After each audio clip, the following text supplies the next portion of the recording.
having read the 172-page opinion, it's pretty clear that the judge did, I think, a pretty good job of sorting a lot of facts, a lot of testimony, kind of the important from the incidental. Clearly, the government's model had some issues. Their expert witness had problems. And I think more importantly, the judge was pretty smart in recognizing the changes in the industry, particularly the rise of Amazon and Netflix in the decision. Look, I think it's good for AT&T. It takes a huge cloud off of the stock. I think, Yep. Onward and upward. Now they've got to focus on retain the key talent in the media business, ensure that they've got a continuation of the kind of creative culture Jeff Bewkes established there, and deliver the synergies. And I'm sure that's what John Stankey's focus will be. Yep, Stankey, of course, will be running those entertainment assets. Mike, is the guy who sold DirecTV to AT&T and did a great job doing it. Let me now put you in Rupert Murdoch's shoes. You're there, you've seen this decision. Comcast feels as though it's got a green light to move ahead with its bid for those Fox assets. What do you do if you're Rupert Murdoch here? What are you looking for, and how do you approach this potential bidding war between Disney and Comcast?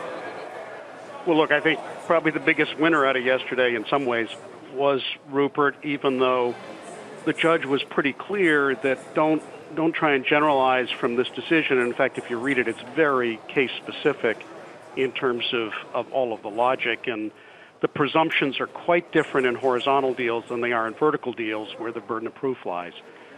With that said, if I'm sitting in Rupert's chair, I think there are a lot of factors he'll be considering. One is kind of what's the best home for the assets that will enable them to continue to thrive and grow from a creative standpoint.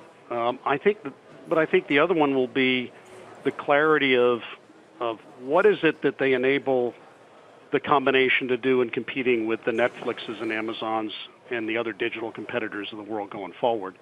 And, that might become a bit more of a focus, to be honest with you, as he looks at it, in addition to just the money and the form of the money, i.e., equity versus debt or cash.